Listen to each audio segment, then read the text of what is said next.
plan décennal de développement du secteur de l'éducation, un rapport qui est sorti en 2015, fait état de ce que moins d'un tiers des écoles au Bénin disposent de bibliothèques. Et lorsque pour la commune d'Abomey-Calavi, par exemple, qui est l'une des communes ayant le plus fort taux d'élèves au Bénin, il n'y a pas une vraie bibliothèque municipale. Et donc, on comprend aisément qu'en termes de disponibilité de l'infrastructure, cela n'est pas vraiment disponible. Et les grandes bibliothèques qu'on a réellement sont concentrées à Cotonou, en centre-ville.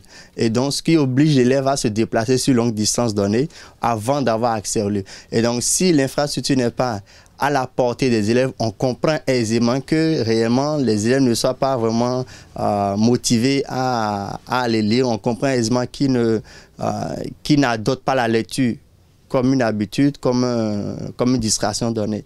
Et donc, c'est un peu le constat qu'on fait en termes de disponibilité et en termes également d'usage. Lorsqu'on prend l'infrastructure publique, un niveau des bibliothèques publiques que nous avons, il n'y a pas de bibliothèque publique dans toutes les villes du Bénin aujourd'hui, encore moins dans tous les départements. Et normalement, ça devait être une priorité de nos autorités politiques aujourd'hui d'offrir quand même cette infrastructure qu'est la bibliothèque aux élèves aujourd'hui. Donc, voilà un peu l'état de lieu que nous faisons et que n'importe qui peut faire aisément aussi.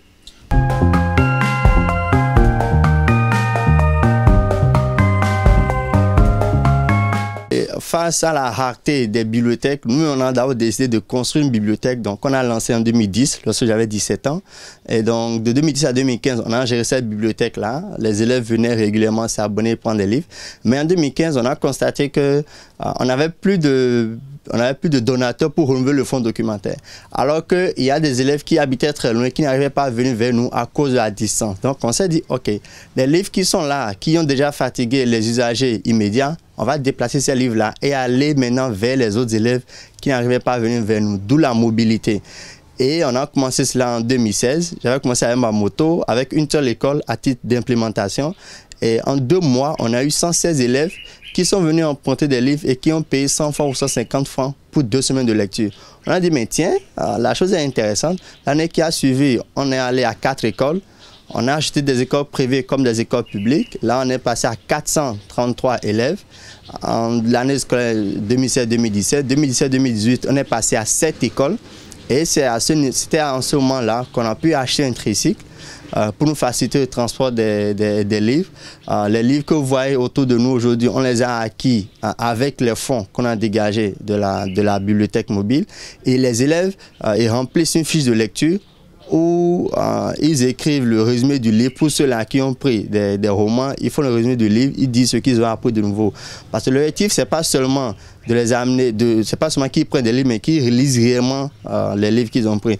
Et le fait qu'on soit mobile, qu'on aille vers les élèves dans les écoles, les motive, les stimule davantage à venir lire. Et dernier élément, quand on fait l'évaluation chaque année, on constate que plus de 80% des élèves paient les 100 francs par eux-mêmes. Et donc les parents ne sont même pas informés de ce que leurs enfants aujourd'hui sont abonnés à la bibliothèque mobile et prennent des livres. Cela démontre quand même de l'engouement, de l'intérêt que portent les élèves à la chose aujourd'hui. Et nous sommes vraiment conscients que si on va plus, si on met plus d'énergie, on met plus d'efforts dans la chose, on peut réellement faire plus d'impact.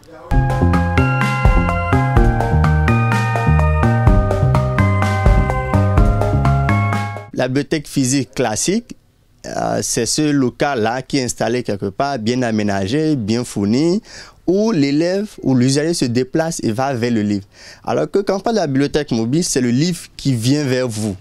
Et donc, le livre, en se déplaçant et en venant vers vous, on vous évite de vous déplacer vous-même, on vous évite de dépenser de l'argent, on contribue à votre sécurité.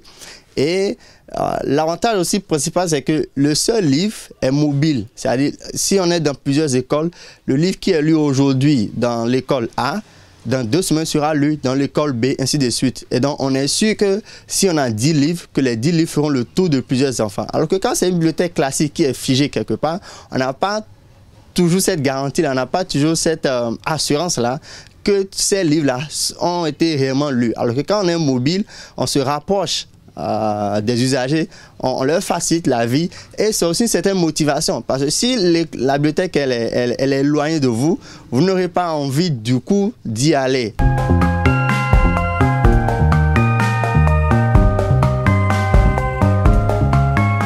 la cible, quand on va dans les écoles, c'est d'abord les élèves du premier cycle. Parce que ceux-là, ils sont très jeunes.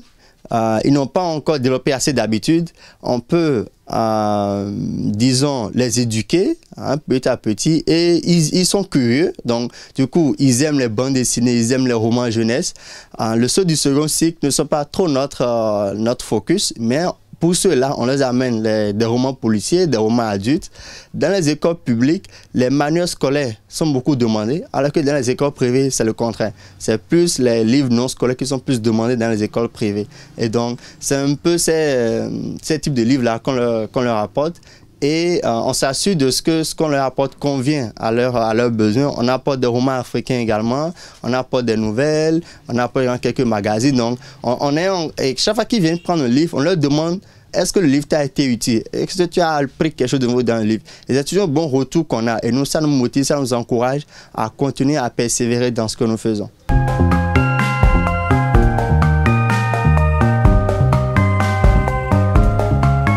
Bon, on ne peut pas concurrencer jusqu'à entraîner la disparition, mais on peut être complémentaire. Parce que nous, étant dans la mobilité, s'il y a une bibliothèque physique qui est traditionnelle qui est quelque part, elle peut emprunter la mobilité pour être plus proche de ses usagers. Et donc oui, nous, en termes d'objectifs, on veut aller plus loin. On est aujourd'hui dans la commune d'Abomey-Calavi. On couvre juste 4 écoles actuellement. On couvre une école à Cotonou. Et on veut aller plus loin. On sait qu'on a des demandes à Ouettor, à Ouegbo, à Soava. Il y a des professeurs qui nous appellent et nous demandent, monsieur, venez déployer la bibliothèque mobile chez nous. On veut aller plus loin. Mais pour ça, il nous faut du matériel.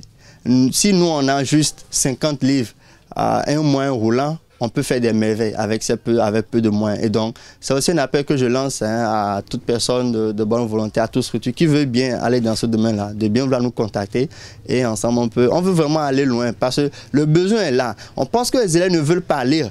Mais si on va dans les écoles avec les livres là, proche d'eux, à un coût 100 francs, 150 francs ou 200 francs, vous verrez que les élèves seront davantage plus enclins à lire.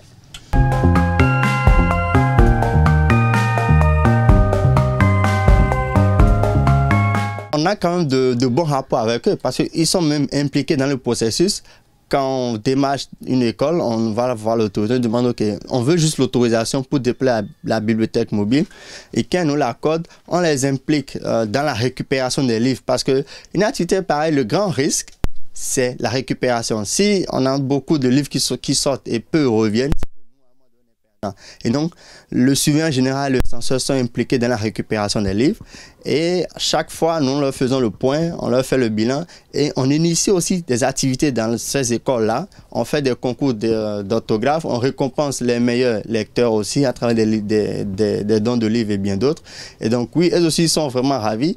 Et d'une manière ou d'une autre, on contribue à l'amélioration ou bien au bon taux de réussite que ces écoles-là ont dans les classes intermédiaires comme dans les classes d'examen. Et donc, oui, ils sont toujours reconnaissants. Et je voudrais aussi les remercier, toutes ces écoles-là, privées comme publiques, qui ont accepté la bibliothèque mobile BookConnect dans leurs locaux.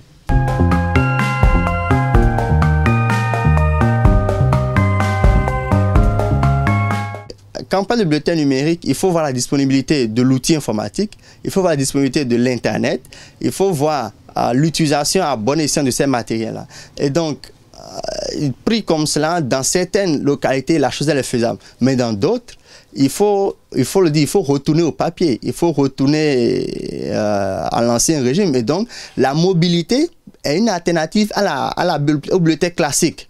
Je veux plus revenir sur ça parce que le gouvernement gagnerait plus, par exemple, à implémenter une bibliothèque mobile dans plusieurs localités que d'installer une bibliothèque physique dans une seule localité qui va coûter cher et qui va entraîner un investissement permanent. Nous, la bibliothèque mobile, on gagne un peu d'argent. Les enfants, ils paient 100 francs, 150 francs avec ces fonds-là. Nous, on paie leur carburant, on entretient le fonds documentaire et on rémunère un peu le personnel.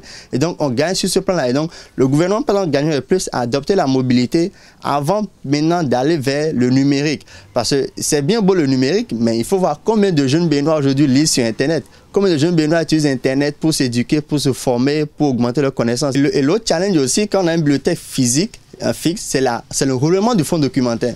Parce qu'une bibliothèque qui ne change pas tout le temps son fond n'est pas attractive, n'est pas attirante et ne retient pas ses usagers. Alors que la bibliothèque mobile, le même livre ferait faire le tour et donc vous n'êtes pas obligé tout le temps de renouveler, de renouveler. Et l'impact, je dis encore l'impact en termes de zone géographique est plus grande. Nous, on couvre 4 écoles, mais une bibliothèque physique dans une seule école, je doute fort qu'elle puisse impacter réellement au certain nombre autour d'elle. Donc, le débat est là, nous on a fait nos preuves, et pour nous, oui, il faut aller vers la mobilité.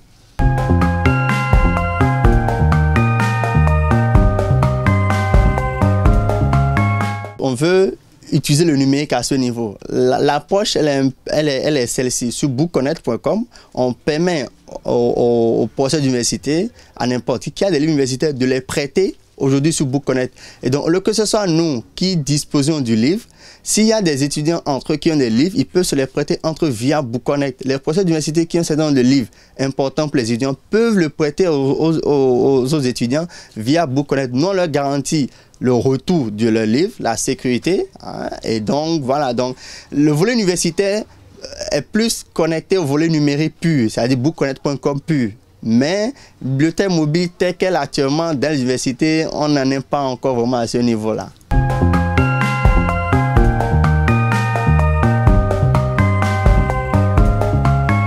Je veux bien inviter nos autorités à nous rencontrer et à voir dans quelle mesure, via un partenariat public-privé, on peut implémenter la chose. Et je veux aussi inviter tout le monde, tous ceux qui nous regardent, à espérer BookConnect, à nous visiter pour leurs besoins en livres, aux chefs d'établissement qui vont nous regarder, de bien vouloir nous contacter. On est ouvert à implémenter la bibliothèque mobile un peu partout aujourd'hui.